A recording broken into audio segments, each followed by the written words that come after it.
Entrer dans une église ne fait pas de vous des chrétiens. Avoir même des parents pasteurs ne fait pas de vous des chrétiens. Servir même dans l'église, ça même c'est la chose même qui ne me montre même pas que tu es chrétien.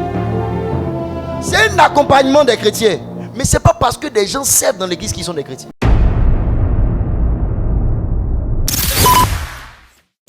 J'ai constaté que quand tu poses la question au commun des mortels, êtes-vous convertis? Même la prostituée va dire oui.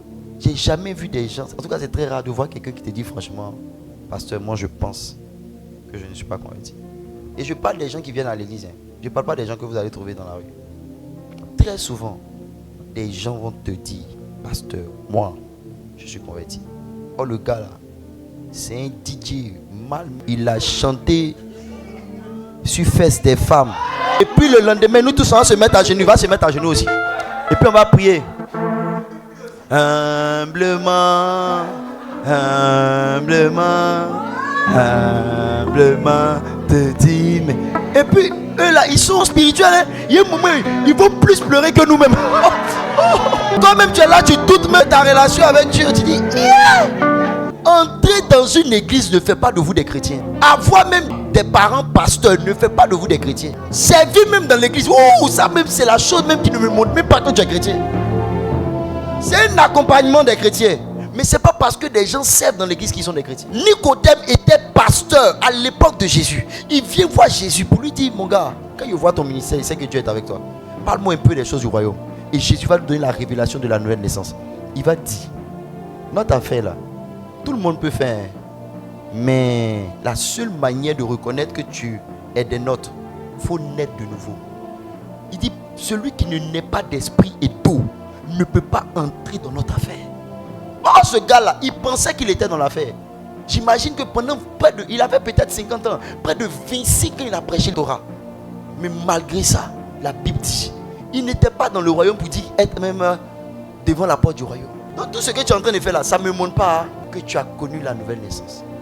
Mais je vais quand même aider quelqu'un avec 5 petits points. Ces points-là peuvent nous aider à savoir si toi et moi, nous avons connu la nouvelle naissance. Le premier point qui me montre que quelqu'un est né de nouveau, c'est sa capacité à connaître la date de sa nouvelle naissance. Si tu peux connaître ta date de naissance physique, c'est que tu dois plus connaître ta date de naissance spirituelle. Parce que le spirituel a plus d'impact que le physique. Regardez, des gens sont visités par ce que j'appelle des maris de nuit. Ils sont dans leur sommeil, tout est fermé, ils ne voient rien. Mari de nuit, quelqu'un vient te toucher, te caresser. Et puis vous faites des choses là-bas. Et puis matin, quand tu te lèves, tu sais que quelque chose s'est passé. Donc si un démon peut avoir autant d'impact sur ta vie, à combien plus forte raison le maître même des esprits? Toi tu peux connaître Jésus et puis tu ne sauras pas quand est-ce que tu as connu Jésus. Jésus ne rentre pas dans la vie d'une personne de façon aléatoire. Quand Jésus entre dans ta vie, ça reste gravé continuellement dans ta mémoire. Parce que la plupart des conversions sont allées avec des temps forts. Il y a d'autres, c'est dans un temps de gourmet, le gars t'a laissé et puis Jésus est venu te récupérer. D'autres, c'est dans la maladie, tu étais gravement malade. Et puis il est venu te visiter, tu te rappelles. D'autres, c'est de façon surnaturelle. Remarquez, Paul, quand il prêchait l'évangile, il mettait dans son évangile le message de sa conversion. Il dit, je partais à Damas.